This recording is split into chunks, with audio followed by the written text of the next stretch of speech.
how to win every single chess game. Before we start off, I need to let you know that this is not a tutorial on how to play chess. Okay, so if you're here, I'm expecting that you know how to make the basic moves. I'm expecting you know that how every piece can move and you know the way they move and all that stuff. Okay, so I'm expecting that you know the basics. Okay, if you don't know the basics, I'm going to make actually a video in the future. Just write in the comment section. I'm going to make another video, a tutorial on how to play chess and how to actually, you know, do the basic moves. The second thing you need to have in mind is that this is not something that what I'm about to teach you today is not something that you can just, you know, easily apply and be able to win every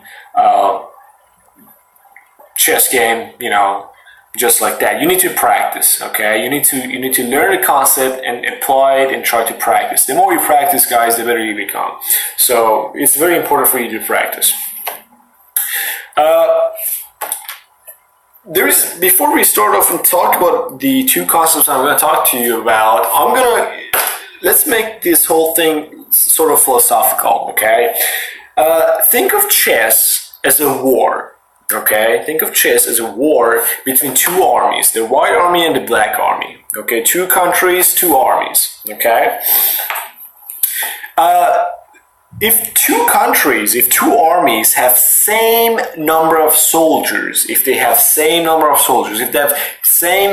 weapons, okay, let's say they have same number of soldiers, same number of weapons. Okay, they both have similar number of tanks. Everything is equal, okay?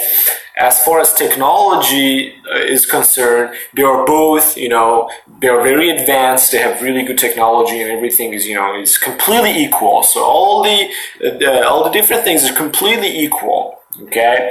So in that case where there are two armies and everything is equal, which army do you think will win? Well, the answer is simple. The army that has better strategies is the army that is most likely going to win. So strategy, my point here is strategy. Strategy is very important in chess. Why? Because we have two armies that they have same number of pieces, they have equal number of, you know, weaponry, everything is equal. So the only thing that determines who wins is strategy. Okay, strategy is very important. Now we're going to talk about the two concepts, and we're going to start off with centralization. Okay, what is centralization? How does it work? So the whole idea of centralization is having control over the center part of the board. Where is the center part of the board? This is the center part of the board. These four squares, square 1, square 2, square 3, square 4. These are the center parts of the board. So when you want to start off the game, every single move that you make is important. So don't try to waste the game, okay? The first thing, the most important thing that you need to have in mind when you're playing the game is centralization, okay? Is having control over the four pieces, over the four squares. So a good move to start as white would be bringing this right here, okay? You want to control these four squares, okay?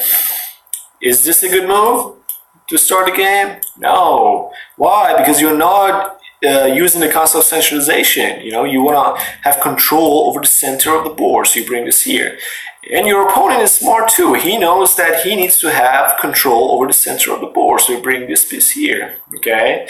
And then you might bring this piece here so that you can have control over this square right here. Okay, and again, he's smart, so he's gonna fight over this square as well. You see, guys, we're not focused on these parts, we're focused on these parts, and more specifically this square right here. Okay, we're fighting over this one square. We want to make sure we get control over this one square right here. So what I would do is to bring this right here so that I can have equal number of control over this square. With this I control here, with this I control here as well, and then we're equal. With this he controls here, with this he controls here.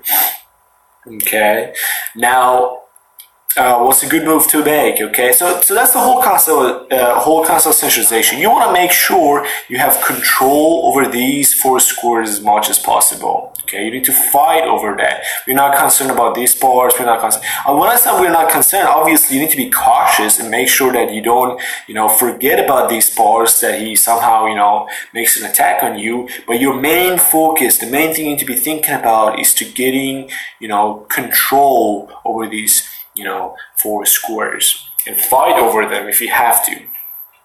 Okay.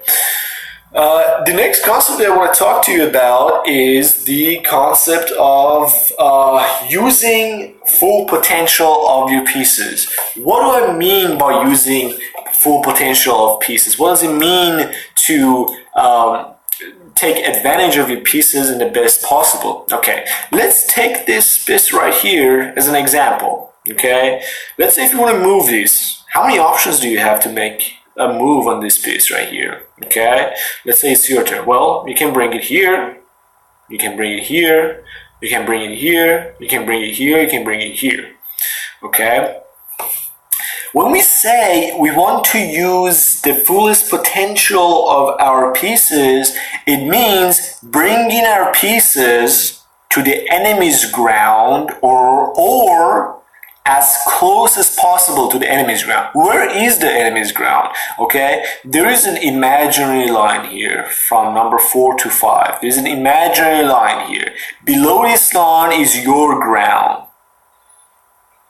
Above this imaginary line is your enemy's ground.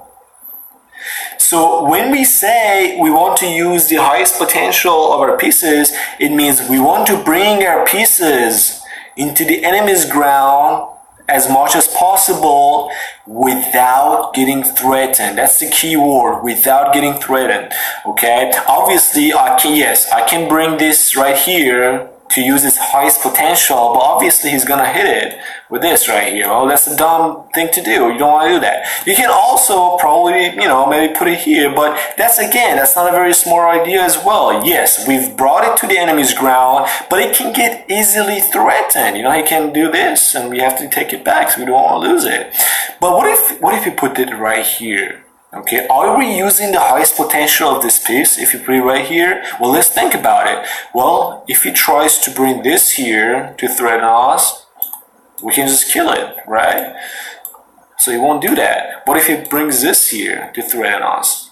We can, again, we have this and we have this, so it's not going to do that. So yes, this piece, this square right here, in this situation right here for this piece is the highest potential. So we are using the highest potential of this piece by putting it in this square, in this scenario, in this situation, okay?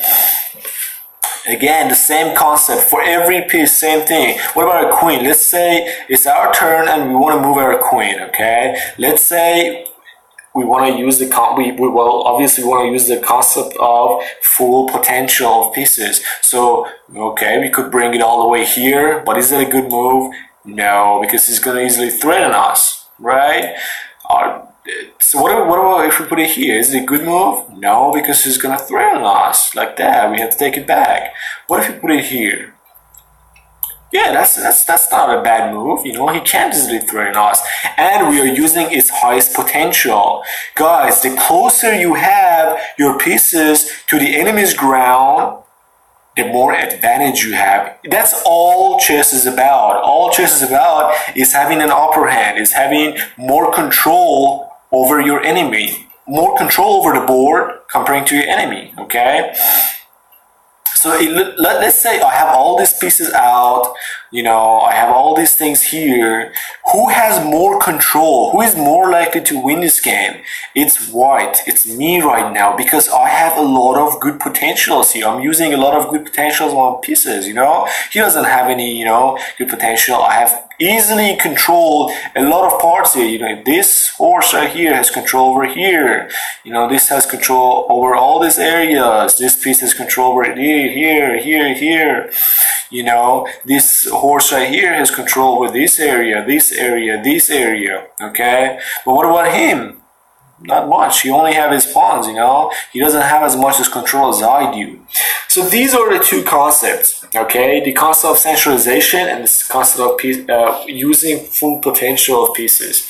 Guys, again, this is something that you have to practice for, okay? You have to play a lot of chess and try to practice and apply these two concepts, and I promise you that will really improve your chess, and it will totally change your mindset about how you are playing chess. You know, it's all about mindset. It's about knowing what you're doing, okay? If you don't know what you're doing during a chess game, you probably need to think more and watch this video again, because you want to make sure that every move that you're making, there's a reason behind it. You don't want to, you know, just do pointless moves, okay?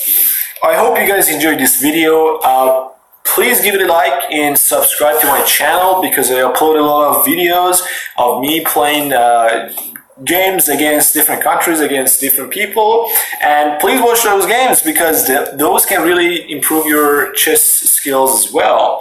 Once again, thank you for watching, and have a nice day.